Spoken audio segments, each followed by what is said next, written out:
नमस्कार। आप सभी का योग दर्शन की अग्रिम कक्षा में हार्दिक स्वागत एवं अभिनंदन है। प्रस्तुत है योग दर्शन के अध्यापन के अंतर्गत योग दर्शन के तृतीय विभूति पाठ का अग्रिम अध्यापन। तो प्रस्तुत है योग दर्शन के विभूति पाठ का 43वें सूत्र से अग्रिम अध्यापन। तो अभी तक आप विभूति पाठ के अंतर्गत 42 सूत्रों का अध्ययन कर चुके हैं। अंतिम में 42वां सूत्र क्या आया था? कायाकाशयोः संबंध संयमात् लघुतूल समापत्ते आकाश गमनम। कायाकाशयोः संबंध संयमात् लघुतूल समापत्ते आकाश गमनम, यह सूत्र था। इस विभूति पाठ में विभूतियों का वर्णन किया जा रहा है। विभूति अर्थात सिद्धियां। वो सिद्धियां कैसे मिलती हैं? तो कहा था कि संयम से। तो आप जानते हैं कि द्वितीय पाद में योग के अंगों के प्रसंग में 8 योगांग बताए गए थे। उन 8 योगांगों में 5 योगांगों का वर्णन द्वितीय पाद तक हो चुका था जी। 8 अंग कौन कौन से हैं? यम नियम आसन प्राणायाम प्रत्याहार धारणा ध्यान समाधि। हाँ, यम नियम आसन प्राणायाम प्रत्याहार धारणा ध्यान समाधि, ये हैं 8 अंग। इन 8 अंगों में से जो पहले 5 अंग हैं उनका वर्णन द्वितीय पाद में किया जा चुका था। तृतीय पाद जो कि विभूति पाद है उसमें धारणा ध्यान समाधि का प्रसंग प्रारंभ हुआ था और धारणा ध्यान समाधि को ही क्या कहा गया था? संयम कहा गया था। तो संयम करने से जो जो लाभ होता है वो सिद्धियां कहलाती हैं और उन्हीं को विभूति कहा गया है और वह विभूति का वर्णन तृतीय पाद में किया गया है। ठीक है जी। तो उसके अंतर्गत आया था कायाकाशयोः संबंध संयमात् लघु तूल समापत्ते आकाश गमनम। काया और आकाश का जो संबंध है, काया और आकाश का संबंध कैसा स्वरूप है, इसके संदर्भ में पिछले वीडियो में अशोक ने एक अच्छा प्रश्न पूछा था। उसमें आपको बताया था कि 2 प्रकार के संबंध हैं। एक बाहरी जो आकाश है उसके साथ भी काया का संबंध है और जो पंच महाभूतों से यह शरीर निर्मित हुआ है तो उन पंच महाभूतों में आकाश भी एक महाभूत है। तो उसी महाभूत से इस शरीर का निर्माण हुआ है। तो इस तरह से एक संबंध यह भी है जिसको समवाय संबंध शास्त्रकार कहते हैं। तो उस संबंध में संयम करने से, संयम अर्थात धारणा ध्यान समाधि करने से लघु तूल समापत्ति है। लघु अर्थात हल्का, तूल अर्थात रुई, समापत्ति अर्थात समभाव अर्थात रुई के समान हल्केपन का भाव आता है। अर्थात आप रुई के समान हल्कापन महसूस करते हो और जब यह रुई के समान हल्केपन की शक्ति प्राप्त होती है तो उस शक्ति से आकाश गमनम, आकाश गमन की योग्यता प्राप्त हो जाती है। ठीक है जी। तो यह था पिछले सूत्र तक का अध्यापन। अब अग्रिम सूत्र प्रारंभ हो रहा है। बहिरकल्पिता वृत्तिर महाविदेहा ततः प्रकाशावरण क्षयः। क्या सूत्र कहा है? बहिर्कल्पिता वृत्तिर महाविदेहा ततः प्रकाशावरण क्षयः। हाँ, बहिर्कल्पिता वृत्तिर महाविदेहा ततः प्रकाशावरण क्षयः। इस सूत्र में पदों के क्रम में अर्थ बताने का प्रयत्न करते हैं। तो इस सूत्र में पदच्छेद है बहिः अकल्पिता वृत्तिः महाविदेहा ततः प्रकाशावरण क्षयः। ठीक है, बहिरकल्पिता में 2 जो पद हैं उनमें संधियां हैं। तो बहि और अकल्पिता ऐसा शब्द है। वृत्तिर महाविदेहा, वृत्ति ही अलग है, महाविदेहा अलग है। ठीक है, महान चासो विदेह महाविदेहा। ठीक है जी। और प्रकाशावरण क्षयः ये भी एक अलग सामसिक पद है।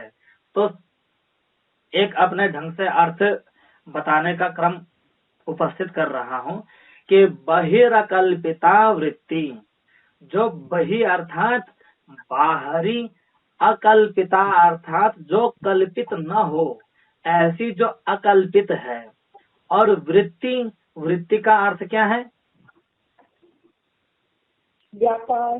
वृत्ति माने व्यापार। इससे पहले बहुत जगह पे वृत्ति शब्द का उल्लेख हो चुका है। वहाँ आपको बताया है कि वृत्ति का मतलब है व्यापार, स्वभाव, प्रवृत्ति, एक्शन, काम, अर्थात उसका काम, उसका स्वभाव, वह करता क्या है।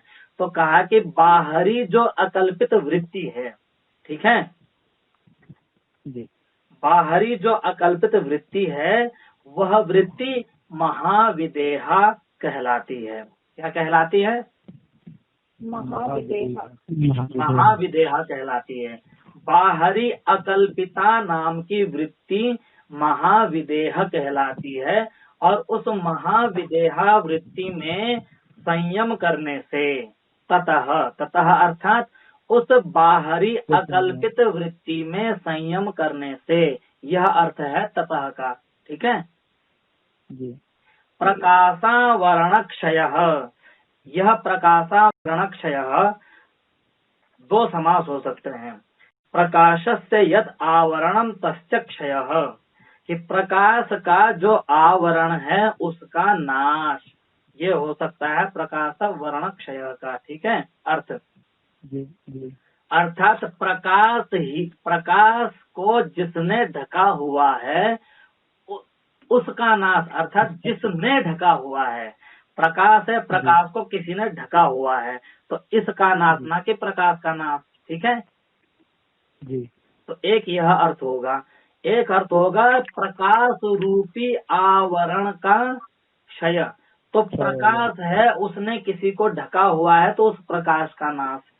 अब अगर दोनों अर्थ लगाएंगे तो दोनों अर्थ कैसे हो सकते हैं? एक जगह प्रकाश का नाश हो रहा है, एक जगह उसको ढकने का, तो दोनों का विरोधी अर्थ है जी। तो फिर अर्थ की संगति बिठानी होगी कि देखो, अगर आप प्रकाश का नाश मानते हो, जो कि यहाँ ये अर्थ है नहीं, प्रकाशस्य यद आवरण तस्य क्षयः, प्रकाश का जो आवरण है उसका क्षय होता है, प्रकाश का जो आवरण उसका क्षय, यह अर्थ है। ठीक है, तो प्रकाश को जिसने ढका हुआ हो उसका नाश होता है। तो प्रकाश को कौन ढकता है? अंधकार, अज्ञान। अंधकार। यहाँ जो प्रकाश है वह ज्ञान का प्रतीक है, तो उस ज्ञान को ढकता है अंधकार, अज्ञान, उस अज्ञान का नाश हो। ठीक है जी, जी। और यदि आप प्रकाशी अर्थ मानते हो तो तब क्या होगा कि प्रकाश अर्थात ज्ञान, तो वह कौन सा ज्ञान हो जिसका नाश करना है? तो वह ज्ञान होगा सांसारिक ज्ञान, क्योंकि सांसारिक भी तो एक ज्ञान ही है ना जी। तो वह सांसारिक ज्ञान चूंकि योगावस्था पर जाने के बाद असत्य प्रतीत होता है, मिथ्या लगता है, तो उस ज्ञान का नाश होता है, यह भी अर्थ निकल सकता है। ठीक है जी। सूत्र का अर्थ हुआ बाहरी जो अकल्पिता नाम की वृत्ति है उसको महाविदेह कहते हैं, और उस महाविदेह में संयम करने से प्रकाश के आवरण का नाश होता है, अर्थात अज्ञान का नाश होता है। ठीक है जी। तो अज्ञान के नाश से इससे पहले के बहुत सूत्र बताए गए हैं कि विवेक ख्याति प्राप्त होती है, ऋतंभरा नाम की प्रज्ञा जागृत होती है, इस प्रकार के अनेक संबंध बताए गए हैं। ठीक है अब यहाँ सूत्र का अर्थ जब हम इतना बता चुके हैं कि बाहरी अकल्पिता नाम की जो वृत्ति है उस वृत्ति को महाविदेह कहते हैं, और महाविदेह में धारणा ध्यान समाधि करने से अज्ञान का नाश होता है, यह अर्थ बताया है। ठीक है जी। तो क्या सूत्र का अर्थ समझ में आ गया है आपको कि सूत्र कहना क्या चाहता है? जी जी आ गया है जी जी। ठीक है, अगर आ गया है तो मैं आपको प्रश्न पूछता हूँ, उनका उत्तर दीजिए। ये बताइए कि बाहरी अकल्पिता वृत्ति किसकी वृत्ति? या मेरी वृत्ति, या आपकी वृत्ति, या संसार के जो अनेक पदार्थ हैं उनकी वृत्ति? किसकी वृत्ति? संसार के है जी। संसार के जो व्यापार है आपके उत्तर से ही पता चलता है कि आपने जो समझा है वो आपके अनुसार आपने ठीक समझा है, जबकि वास्तविक रूप से आपने ठीक नहीं समझा है। क्यों नहीं समझा है कि हमारा प्रश्न यही खड़ा रह गया कि वृत्ति आखिर किसकी वृत्ति? वृत्ति तो यहाँ हर किसी की कोई ना कोई वृत्ति है। आपकी एक वृत्ति है, मेरी एक वृत्ति है। यहाँ पे मेरी वृत्ति अध्यापकीय वृत्ति है, तो मैं आपको पढ़ाने का काम कर रहा हूँ और वक्ता हूँ, बोल रहा हूँ। और आपकी एक वृत्ति इस समय क्या है कि आप अध्ययन कर रहे हैं, तो अध्ययन वृत्ति आपकी है। और जो अध्ययन में हमारे शब्द के साथ संबंध है, तो आपका संबंध श्रोता के रूप में है, तो आपके श्रोता नामक वृत्ति है। और मैं वक्ता हूँ, तो वक्तृत्व मेरी वृत्ति है। तो एक मेरी वृत्ति है, एक आपकी वृत्ति है। हमारे सामने पे जो कैमरा लगा हुआ है उसकी एक वृत्ति है, हमारे यहाँ जो ये माइक जुड़ा हुआ है उसकी एक वृत्ति है। तो ये बाहरी अकल्पिता नाम की जो वृत्ति है वह किसकी वृत्ति माने? यह तो अपेक्षा बात हो गई कि इसमें अपेक्षा है किसी की, भाई किसकी वृत्ति माने। तो यह प्रश्न, इस प्रश्न का सटीक उत्तर जब तक नहीं मिलेगा तब तक हम किस पर संयम करेंगे यही अनिश्चित होगा। हाँ जी। तो इसका उत्तर है कि क्योंकि हम योग दर्शन में बात कर रहे हैं, तो यहाँ वृत्ति लेना है चित्त की वृत्ति। ठीक है जी। तो पहले प्रश्न का जो उत्तर था वह हमें मिल चुका है कि चित्त की बाहरी जो अकल्पिता नाम की वृत्ति है, उस अकल्पिता नाम की वृत्ति को महाविदेह कहते हैं। और उससे संयम, उसमें संयम करने से प्रकाशावरण क्षय, प्रकाश के आवरण का नाश होता है। इतना अर्थ जगह। उसके बाद प्रश्न यह होगा कि आखिर वह अकल्पिता वृत्ति है क्या? जी, समझ रहे हो? जी। तो उसको समझा रहे हैं कि देखिए आपके जो चित्त, आपका जो चित्त है ना जी, आपका चित्त बाहरी और अंदरूनी पदार्थों में भ्रमण करता है। ठीक है, आपके चित्त के अभी इससे पहले जो समाधि की अवस्था बताई थी, तो क्या समाधि का परिणाम का क्या सूत्र था विजेंद्र महोदय? हाँ जी। समाधि का जो परिणाम था ना, उस समाधि का परिणाम क्या है? एकाग्रता। सर्वार्थ एकाग्रतया, ऐसा करके कुछ था ना? हाँ, सर्वार्थता क्षयोदयो चित्तस्य समाधि परिणाम। हाँ, सर्वार्थता एकाग्रतयो क्षयोदयो चित्तस्य समाधि परिणाम। समाधि का परिणाम क्या है कि चित्त की जो सर्वार्थता है, उस सर्वार्थता को छोड़कर एकाग्रता का उदय हो जाना ही समाधि का परिणाम है। तो चित्त की वृत्ति क्या है? सर्वार्थता चित्त की वृत्ति है कि नहीं? तो सर्वार्थता में जितने भी प्रकार के अर्थ हैं, वह अर्थ बाहरी भी हो सकते हैं और भीतरी भी हो सकते हैं। भाई चित्त जिसमें जाएगा, वह जहाँ चित्त है, चित्त कहाँ है? चित्त कहाँ है? चित्त शरीर में है, हमारे शरीर में। तो उस चित्त के लिए विचरण के अर्थ हमारा शरीर भी हो सकता है और शरीर के बाहरी प्रदेश में स्थित वस्तुएं भी हो सकती हैं। समझ रहे हो? तो चित्त की जो सर्वार्थता है, उस सर्वार्थता के अंतर्गत शरीर भी आता है और शरीर के बाहरी विषय भी आते हैं। तो बाहरी विषय हुए शरीर के बाकी के बचे हुए विषय। ठीक है जी। तो उन विषयों में चित्त जब भ्रमण करता है, ठीक है जी, तो उसको कहेंगे बाहरी वृत्ति। जी। लेकिन वह बाहरी वृत्ति भी दो प्रकार की हैं, एक अकल्पिता और एक कल्पिता। जी। समझ रहे हो यहाँ तक? जी, जी। एक कल्पिता है और एक अकल्पिता है। तो कहा कि ये कल्पिता और अकल्पिता कैसे माने? तो कहा कि कल्पिता वृत्ति वह है जब हमारा चित्त शरीर से बाहर की वस्तुओं में एकात्मता करता है और वहाँ भावना करता है कि हमारा जो चित्त है वह बाहर हो, हमारे शरीर से बाहर उस वस्तु के साथ चला गया है। ठीक है, जी जी ये कैसे जाएगा ये आपको बताया था ना इससे पहले, कि जब धारणा करते हो, ध्यान करते हो, उसके बाद कौन सी स्थिति पे आ जाते हो, समाधि। समाधि की स्थिति के क्या बताया था, तदेव अर्थ मात्र निर्भासम स्वरूप शून्यम एवं समाधि। जब स्वरूप की शून्यता हो जाती है, अर्थात आपने देश बंध चित्त से धारणा, किसी देश पे आपने धारणा की, वह देश कौन सा हुआ, कोई बाहरी प्रदेश हुआ। माना कि आप योगी हो और आपने किसी बाहरी सूर्य में सूर्य पे अपने चित्त को लगाया, तो सूर्य पे चित्त को लगाते लगाते आपने एक ऐसी अवस्था प्राप्त की कि आपके मन में ये भावना बलवती हो गई कि हमारा चित्त सूर्य ही है, सूर्य रूप में हो चुका है। तो कहा कि जब कल्पना मात्र में, अर्थात आप ऐसी भावना कर लेते हो कि हमारा चित्त हमारे शरीर में नहीं है बल्कि बाहर आ चुका है, तो इस भावना मात्र को, यानी केवल भावना करना, ये कहलाती है कल्पिता वृत्ति। जी समझ रहे हो? जी। अर्थात आपने अपने चित्त को किसी बाहरी प्रदेश में स्थित कर लिया है और ऐसी भावना की है कि अब मैं बाहर हूँ, अंदर नहीं हूँ, शरीर के अंदर। तो ऐसी वृत्ति कहलाती है कल्पिता।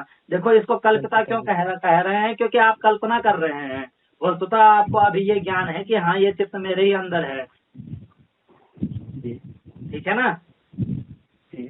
तो जब आप कल्पना मात्र से अपने चित्त को बाहरी प्रदेश में स्थित करते हैं, तो वह कहलाती है चित्त की कल्पिता वृत्ति। और उस कल्पिता वृत्ति को कहते हैं विदेह। क्या कहते हैं? विदेह कहते हैं। वैसे उसको स्पष्ट तो नहीं कहा है कि उसको विदेह कह रहे हैं। मैं विदेह उसको इसलिए नाम दे रहा हूँ क्योंकि महाविदेह अलग कह रहे हैं। तो अगर उसको त्याग भी दीजिए कि उसको विदेह कहते हैं, उसको छोड़ दीजिए। सिर्फ ये समझिए कि ऐसी वृत्ति को कहते हैं कल्पिता वृत्ति। क्या कहते हैं? जी, कल्पिता वृत्ति। कल्पिता वृत्ति। कल्पिता क्यों है? क्योंकि भावना मात्र से बाहर है। तो कहा कि जब आप अपने चित्त को किसी बाहरी प्रदेश में सचमुच का एक कर लेते हैं, वही तदेव अर्थ मात्र निर्भासम स्वरूप शून्यम एवं समाधि। जब आप अपने चित्त को वास्तविक रूप से किसी शरीर से बाहर की वस्तु में एक कर लेते हैं, तो वह वृत्ति कैसी हो जाती है? कल्पिता नहीं होती बल्कि अकल्पिता हो जाती है। क्या हो जाती है? कल्पिता वृत्ति। अर्थात अब केवल भावना मात्र नहीं है, बल्कि योगी ने सचमुच में ही अपने चित्त को अपने बाहरी वस्तु में धारणा ध्यान करते करते अपने चित्त को बाहरी अर्थ के साथ एक आकार कर लिया है। उस बाहरी वस्तु ही अर्थ है और उस अर्थ मात्र की ही निर्भासना चित्त के रूप में हो रही है। तो वह चित्त एकाकार हो चुका है उस बाहरी वस्तु के साथ। तो जब चित्त बाहर आ जाएगा और उस वस्तु के साथ एकत्व कर लेगा कि वह वस्तु अलग नहीं है, चित्त अलग नहीं है, तो वहाँ चित्त की बाहरी ही स्थिति होगी और वास्तविक स्थिति होगी। ठीक है जी जी, समझ रहे हैं? जी जी। तो ऐसी उस चित्त की ऐसी वृत्ति का नाम क्या कहेंगे? अकल्पिता वृत्ति। अकल्पिता वृत्ति। इसी अकल्पिता को कहते हैं महाविदेह। जी। महाविदेह इसका नाम इसलिए है क्योंकि अब चित्त ने देह को छोड़ दिया है। जी। अब आप कहेंगे कि ऐसा कैसे संभव है? तो इससे पहले जो आपको बताया था कि पर शरीरावेश बताया था, जी जी जी, तो उस तरह से संभव है। ठीक है जी। तो इस अकल्पिता वृत्ति को महाविदेह कहते हैं। और इस महाविदेह में जब संयम हो जाता है, अर्थात अभ्यास हो जाता है, इसमें धारणा ध्यान समाधि रूप जो संयम है वह संयम सिद्ध हो जाता है। ठीक है जी। तो उससे अज्ञान का नाश हो जाता है। प्रकाशावरण क्षय, प्रकाश के आवरण का नाश हो जाता है, वास्तविक सत्य प्रकट हो जाता है। ठीक है जी। तो यह था बहिरकल्पिता वृत्तिर महाविदेहा ततः प्रकाशा वर्णक्षया। अब सूत्र का जो सूत्र कहना चाहता है, सूत्र का सामान्य से विशेष अर्थ दोनों आ गए हैं या नहीं आ गए हैं? जी। हाँ, अब पूछिए, कुछ पूछ रहे हैं? ये मतलब जो भारी वृत्ति बताई गई है इसको जैसे कई लोग जो है त्राटक के रूप में भी लेते हैं। हाँ, त्राटक के रूप में लेना है, इसलिए तो कहा है आपको कि जो इससे पहले पर शरीर होता था, आपका शरीर, आपके जो चित्त है दूसरी जगह जाएगा कैसे? तभी तो जाएगा ना। तो वो अनेक क्रिया को त्राटक कहें, उसको कोई नहीं कह लीजिए। और जो आपको क्या कहते हैं, आप लोगों में से किसी ने शक्तिमान देखा है? जी हाँ। शक्तिमान में जब शक्तिमान के गुरु वाला कॉन्सेप्ट दिखाया गया है, सत्य, उसमें सत्य का जो एक गुरु भाई रहता है, जो बाद में जाकर के किल्बिश नाम से प्रसिद्ध होता है, तो वो जो वो पात्र है, वो पात्र वस्तुतः शरीर कौन सा है उसका? सत्य के जो गुरु थे, उस गुरु का शरीर है। और जब उसके गुरु सत्य को रात में वह विद्या सिखा रहे थे, दूसरे के शरीर में प्रवेश करने की विद्या, तो उस समय ही वह जो किल्बिश बनता है, वह अपना शरीर छोड़ करके गुरु के शरीर में प्रवेश करके उसके शरीर को ले उड़ता है। हाँ जी। तो वही उस कॉन्सेप्ट को समझिए, वो कॉन्सेप्ट यहीं से उठाया गया है। अच्छा, देखा है आपने वो वाला एपिसोड? हाँ देखा है। नहीं देखा होगा तो मैं कोशिश करूंगा कि उस एपिसोड उसको यहाँ पे चला दूं, अगर कॉपीराइट सिस्टम ना हो तो। सूत्र का अर्थ समझ में आया? बहिरकल्पिता वृत्तिर महाविदेहा ततः प्रकाशा वर्णक्षयः। कोई दिक्कत है इसमें? नहीं। अब अगला सूत्र है, क्या है? स्थूल स्वरूप सूक्ष्मान्वयार्थवत्व संयमात भूत जयः। क्या सूत्र है? स्थूल स्वरूप सूक्ष्मान्वयार्थवत्व संयमात भूत जयः। स्थूल स्वरूप सूक्ष्मान्वयार्थवत्व संयमात भूत जयः। 2 पदों का यह सूत्र है, ठीक है? 2 पद हैं। स्थूल स्वरूप सूक्ष्मान्वयार्थवत्व संयमात, यह पहला पद है। भूत जयः, यह दूसरा पद है। लेकिन 2 पद होने के बावजूद कोई साधारण जो अध्येता होगा उसको लगेगा यहाँ बहुत सारे शब्द हैं। कौन कौन से? स्थूल स्वरूप सूक्ष्म अन्वय अर्थवत्व संयमात, यहाँ तक के हैं भूत जय, ये है पद।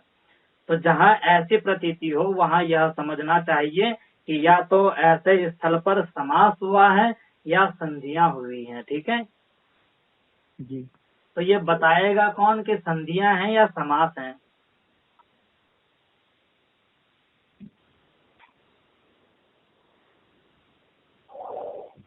संधि भी हुई है। अरे यार प्रश्न पे रहा कर, मैं कह रहा हूँ बताएगा कौन? आप। जो जानकार होगा वो बताएगा, ठीक है? हाँ। समझ गए? तो फिलहाल जानकार हमें समझ लीजिए, हम बता देते हैं आपको। तो यहाँ स्थूल स्वरूप सूक्ष्म अन्वय अर्थवत्व, इनका द्वंद्व समास हुआ है, ठीक है जी। और ये है इतरेतर योग द्वंद्व, नहीं सॉरी समाहार द्वंद्व है ये, ठीक है? इनमें मैं अंतर बताऊंगा अभी कि अंतर क्यों कर रहा हूँ मैं। तो देखो, स्थूल स्वरूप सूक्ष्म अन्वय अर्थवत्व, ये 5 हुए हैं। तो इन पर संयम करने से भूत जय की प्राप्ति होती है, ठीक है? जी। अब अलग अलग से समझिए। स्थूल माने बड़ा। जो इंद्रिय गोचर हो, अर्थात इंद्रियों के पकड़ में आता हो। जी। स्थूल का मतलब है कि रूप स्थूल आंखों से दिख रहा हो, ठीक है। खाना और से सुन रहा है। शब्द है तो कानों से सुनाई दे रहा हो, तो ऐसे को कहेंगे स्थूल। स्थूल का मतलब मोटा, जी। मोटा माने मूर्त।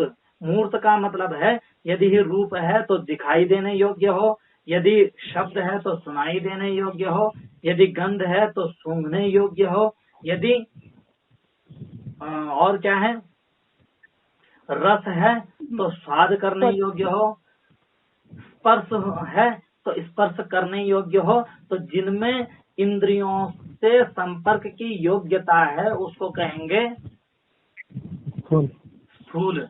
इस स्थूल के बारे में गीता में एक बड़ा अच्छा आया है, पंचचेंद्रिय गोचराः ऐसा करके कुछ कहा है। गीता के 13वें अध्याय के 5वें श्लोक में ये प्रसंग आया है। महाभूतान्यहंकारो बुद्धिरव्यक्तमेव च इंद्रियाणि दशैकं च पंचचेंद्रिय गोचराः। ये है स्थूल का स्वरूप, ठीक है। इसको वहाँ इंद्रिय गोचराः कहा है। इंद्रिय गोचर का मतलब है इंद्रियों से प्रत्यक्ष होने वाले। प्रत्यक्ष का मतलब है इंद्रियों से ही जिनका ज्ञान हो जाए उनको कहेंगे इंद्रिय गोचर। तो कहा कि वो इंद्रिय गोचर कौन है, तो कहा कि पंचचेंद्रिय गोचरा, 5 इंद्रिय गोचर हैं। तो कौन, महाभूतान्यहंकारो बुद्धिरव्यक्तमेव च इंद्रियाणि दशेकं च पंचचेंद्रिय गोचराः। गीता में 13वें अध्याय के 5वें श्लोक में यह कहा गया है।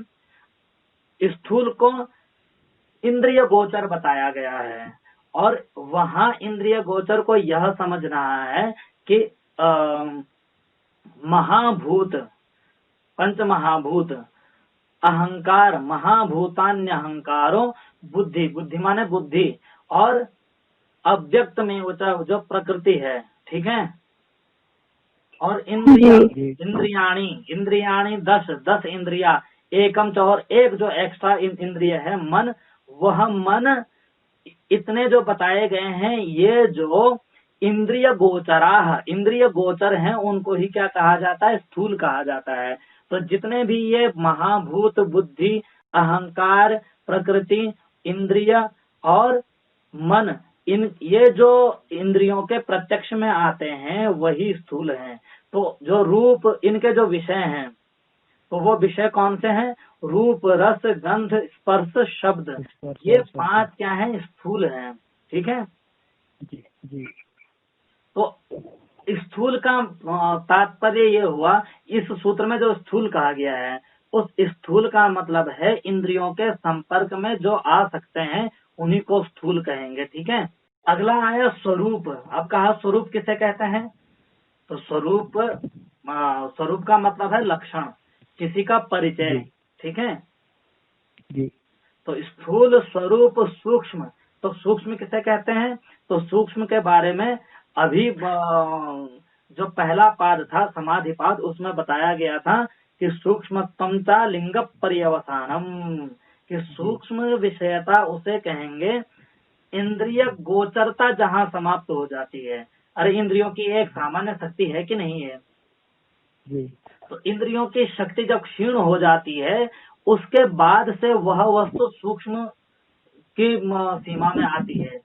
जो हमारा रूप है, वह रूप सूक्ष्म से लेकर के स्थूल तक है। तो एक जो हमारी आंख है, वह सामान्य एक सीमा तक ही उस रूप को देख पाती है, लेकिन जब उससे भी बहुत हीन हो जाती है तो वहाँ हमारी आंख देखना बंद कर देती है।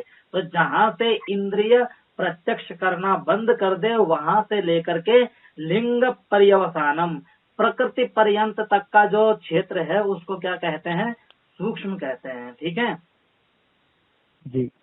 तो स्थूल, स्वरूप, सूक्ष्म तीनों की व्याख्या हो गई। अन्वय, अन्वय का मतलब क्या है, अन्वय का मतलब है संबंध। इससे पहले भी बताया जा चुका है, अन्वय अर्थात संबंध। तो संबंध, तो यहाँ तो बहुत प्रकार के संबंध है। माता का पुत्र के साथ संबंध है, पिता पुत्र का संबंध है, हमारा और आपका संबंध है, मोबाइल का और हमारा संबंध है, हाथ का हाथ के साथ संबंध है। तो कौन सा संबंध, तो फिलहाल हमें अन्वय का अर्थ समझना था, संबंध वो समझ गए, कैसा संबंध यह अभी समझेंगे, क्योंकि अभी तो स्थूल कैसा, स्वरूप किसका, सूक्ष्म कौन, ये तीन भी रह गए हैं। तो यह भी रह गया है कि अन्वय संबंध किसका संबंध, तो यह अभी बताएंगे। ठीक है। जी जी। अर्थवत्व, अर्थवत्व का मतलब होता है प्रयोजनता। अर्थ का मतलब क्या जी। होता है, अर्थ शब्द के कितने अर्थ हैं, बहुत बार बताया जा चुका है आपको। अर्थ का अर्थ क्या होता है, अर्थ मतलब होता है किसी का प्रयोजन या फिर कार्य। अर्थ का मतलब होता है मतलब, शब्दार्थ, शब्द का अर्थ पर्यायवाची। ठीक है। अर्थ का मतलब होता है धन, और अर्थ का अर्थ होता है प्रयोजन। किस अर्थ से जा रहे हो, अर्थात किस प्रयोजन से जा रहे हो, और अर्थ का इंग्लिश में अर्थ होता है पृथ्वी। तो यहाँ जो अर्थवत्व है, अर्थवत्व अर्थात प्रयोजनता। तो प्रयोजन, इन पांचों में संयम करने से भूत जय, भूत पर विजय प्राप्त होती है। तो कहा कि ये तो समझ गए हम कि इन पांचों पर संयम करने से भूत पर विजय प्राप्त होती है, लेकिन समझ ये नहीं आया कि स्थूल कौन सा स्थूल। ठीक है, यहाँ स्थूल तो बहुत कुछ है, हम आप बहुत से स्थूल है। ठीक है। तो कहा कि जो स्थूल है आपने समझा तो दिया है कि इंद्रिय गोचर, रूप रस गंध स्पर्श संख्या, और रूप रस गंध स्पर्श शब्द, तो उसका तो वही तो 5 इंद्रिय गोचर है। कहा कि ठीक है, अगर ये समझ गए तो इसको समझा, इसी को समझा हुआ समझिए। उसके बाद क्या कहा था, स्वरूप। तो किसका स्वरूप, यहाँ तो आपका भी स्वरूप है, मेरा भी स्वरूप है, जितने संसार में वस्तु हैं उनका कोई ना कोई परिचय है। किसका परिचय, यह कि अगला है सूक्ष्म। तो सूक्ष्म कौन, तो जो स्थूल है वही सूक्ष्म है। जो स्थूल है वह यदि इंद्रिय गोचर है तो स्थूल कहलाता है, यदि इंद्रिय गोचरता समाप्त हो गई तो वही सूक्ष्म कहता है। हाँ, तो चलो भी मान गई इसमें भी। अगला है अन्वय, किसका अन्वय, यह भी प्रश्न बना रहा।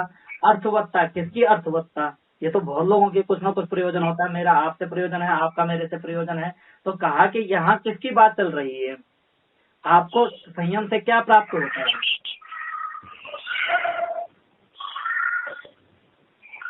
बताओ क्या प्राप्त होता है। हेलो। अरे इन पर संयम करने से क्या प्राप्त होता है, की अवस्था प्राप्त हुई, भूत जय, भूत जया प्राप्त। तो कहा कि इनका संबंध भूतों से ही है। तो अर्थात स्थूल, कौन सा स्थूल, तो कहा कि जो पंच महाभूत हैं उनका जो स्थूल स्वरूप है उसको स्थूल समझना है। ठीक है। जी। और उन स्थूलों में, पंच महाभूतों में रूप रस गंध स्पर्श शब्द रहते ही रहते हैं। तो अगर आकाश होगा तो आकाश में भी क्या होगा, आकाश में जो खालीपन है वही उसका रूप है। तो जिसमें जो वस्तु है उसका जो इंद्रिय गोचरत्व है उसको स्थूल समझना है। लेकिन कौन सा, तो पंच महाभूत। ठीक है। जी। और स्वरूप, किसका स्वरूप, तो कहा कि पंच महाभूतों का स्वरूप। तो स्वरूप उसका लक्षण ही होता है। ठीक है ना। जी। तो पंच महाभूत, 5 महाभूत कौन कौन से हैं, पृथ्वी, जल तेज वायु आकाश। हाँ, क्षित जल पावक गगन समीरा, पृथ्वी जल तेज वायु आकाश। इनका लक्षण क्या है, पृथ्वी का लक्षण क्या है, गंधवती पृथ्वी, गंध होना ही पृथ्वी का लक्षण है। तो यह हुआ पृथ्वी का स्वरूप। जल का क्या लक्षण है, शीत स्पर्श वत्व आपः, शीत की स्पर्शता, जहाँ जहाँ आपको ठंडापन महसूस हो, ये समझ लीजिए कि वह ठंडापन जल के कारण है। तो वहाँ जल का अस्तित्व है, जल विद्यमान है जहाँ जहाँ ठंडक है। ठीक है। तो यह ठंडक, ठंडक ही जल का लक्षण है, जल का स्वरूप है। ठीक है। उसके बाद तेज, तेज का क्या लक्षण है, उष्ण स्पर्श तेज, उष्ण स्पर्श, जहाँ जहाँ आपको गर्मी महसूस हो वहाँ वहाँ तेज बैठा हुआ है। ठीक है। अगर आपके शरीर में कहीं गर्मी पैदा हो रही है तो ये समझिए वहाँ आग है। यदि आप आग पे हाथ लगाते हैं वहाँ जलन पैदा होती है तो वह भी वहाँ तेज है। ठीक है। तो उष्णता ही तेज का लक्षण है, तेज का स्वरूप है। ठीक है। वायु, वायु का क्या लक्षण है? रूप रहित स्पर्शवान वायु। रूप रहित स्पर्शवान वायु। तो जहाँ रूप का राहित्य है और स्पर्श है, अर्थात रूप नहीं है लेकिन स्पर्श हो रहा है, वहाँ क्या है? वायु है। आप जो आंखों के सामने देखिए, जो दिखाई दे रहा है, क्या कुछ पता चल रहा है कि क्या है ये? लेकिन हाथ चलाइए तो अभी हवा सी लगेगी, तो वह जो लग रहा है ना आपको, वही वायु है। तो यही वायु का स्वरूप है। आकाश, आकाश का क्या स्वरूप है? शब्द गुणकम आकाश। शब्द गुणकम आकाशम, शब्द गुण वाला है आकाश। तो शब्द गुण होना ही आकाश का स्वरूप है। तो इन पांचों का जो स्वरूप है, उस स्वरूप में संयम करने से, ठीक है। तो स्थूल पता चल गया, स्वरूप पता चल गया, सूक्ष्म। तो सूक्ष्म किसे कहेंगे? कि इंद्रिय गोचरत्व जहाँ समाप्त होता है, वहां से लेकर के प्रकृति पर्यंत जो पृथ्वी, जल, तेज, वायु, आकाश, शब्द, इनका जो स्वरूप है, इनका जो आकृति, इनका जो अस्तित्व है, उस अस्तित्व का नाम ही क्या है? सूक्ष्म है, ठीक है। अरे पृथ्वी वही भी होती है जो आंखों से दिखाई देती है, लेकिन पृथ्वी वह भी होती है जो आंखों से ओझल हो जाती है जी। तो जो आंखों से ओझल हो गई है, या जिसको हम किसी तरह से भी इंद्रियों से प्राप्त नहीं कर पा रहे हैं, लेकिन वह वस्तु है, उसी को कहेंगे महाभूतों का सूक्ष्म स्वरूप जी। तो वह हुआ सूक्ष्म, ठीक है जी। आगे है अन्वय। तो अन्वय का मतलब है संबंध। तो ये जो पंच महाभूत हैं, इन पंच महाभूतों के आपसी संबंध से ही हमारे शरीर का निर्माण होता है कि नहीं होता? जी। और इन पंच महाभूतों से ही संपूर्ण सृष्टि का भी निर्माण हुआ है। इस समस्त सृष्टि में पंच महाभूत ही हैं। जी। तो इनका क्या संबंध है? उस संबंध में विचार करने से, उस संबंध में संयम करने से, ठीक है जी। और अर्थवत्व, अर्थवत्व अर्थात प्रयोजन। आखिर ये पंच महाभूत क्यों हैं? इनका प्रयोजन क्या है? जी। तो इससे पहले क्या बताया था कि इनका प्रयोजन क्या है? भोगापवर्गार्थम, भोग और अपवर्ग। भोग अपवर्गार्थम। ये जो पुरुष इनके माध्यम से भोग करता है और इनका ही भोग करता है, इनके माध्यम से इन्हीं का भोग होता है, ठीक है ना जी। तो भोग और उस भोग से अपवर्ग, अपवर्ग अर्थात कैवल्य की प्राप्ति के लिए। तो जो पंच महाभूत हैं, उनके स्थूल, उनके स्वरूप, उनके सूक्ष्म, उनका आपसी संबंध और उनका प्रयोजन, इन पांचों में संयम करने से भूतों पर विजय प्राप्त होती है। तो ये हुआ सूत्र का अर्थ। समझ में आया? जी।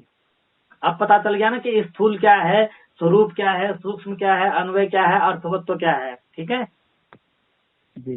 तो जो पंच महाभूत हैं, उनके स्थूल रूप पर, उनके स्थूल अस्तित्व पर, उनके स्वरूप अर्थात वो क्या हैं उस पर, और उनके सूक्ष्म अस्तित्व पर, उनके आपसी संबंध पर और उनके प्रयोजन पर धारणा, ध्यान, समाधि रूप संयम करने से भूत जय, उन पंच महाभूतों पर विजय प्राप्त होती है। तो कहा कि पंच महाभूतों पर विजय का मतलब क्या है? कहा कि ये पंच महाभूत आपको नहीं सताएंगे और उनका अस्तित्व आपको प्रभावित नहीं करेगा। यही कहते हैं पंच महाभूतों पर जय, अर्थात आप इनसे आप प्रभावित नहीं होंगे और इनसे आप अपना काम भी निकाल पाएंगे।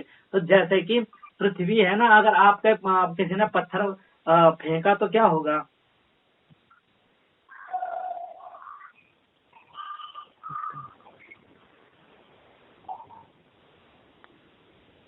गंदा। ये कसम से आपको रॉकेट साइंस वाला प्रश्न पूछ लिया है क्या? अरे आपके ऊपर अगर चट्टान गिरेगी तो क्या होगा? हाँ, हमारे ऊपर गिरेगी तो क्या होगा भाई? मृत्यु होगी। आप उस चट्टान के नीचे बिल्कुल पिचक जाओगे कि नहीं? कोई आप पे पत्थर मार दे तो क्या होगा? अगर पत्थर आपके कंट्रोल में होगा तो आप उसको कैच कर लोगे, रोक लोगे, नहीं तो वो पत्थर आपको क्या कहते हैं, चोट पहुंचाएगा कि नहीं पहुंचाएगा? जी जी। तो अब ये बताइए कि इस समय जो पृथ्वी नामक पंच महाभूत है वो आपको प्रभावित कर रहा है या नहीं कर रहा है?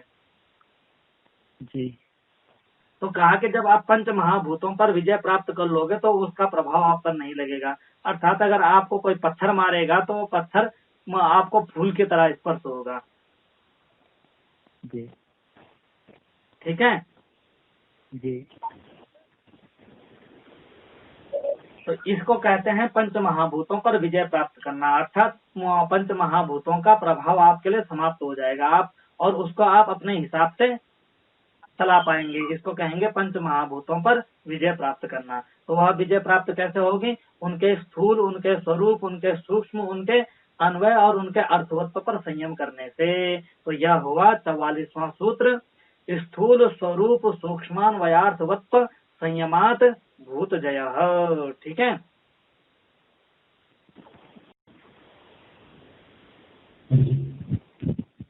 तो आज क्योंकि इन दोनों सूत्रों पर काफी विस्तार से चर्चा हो गई और आपके लिए इतना ही पर्याप्त समझता हूँ, तो आज के लिए इजाजत दीजिए। नमस्कार।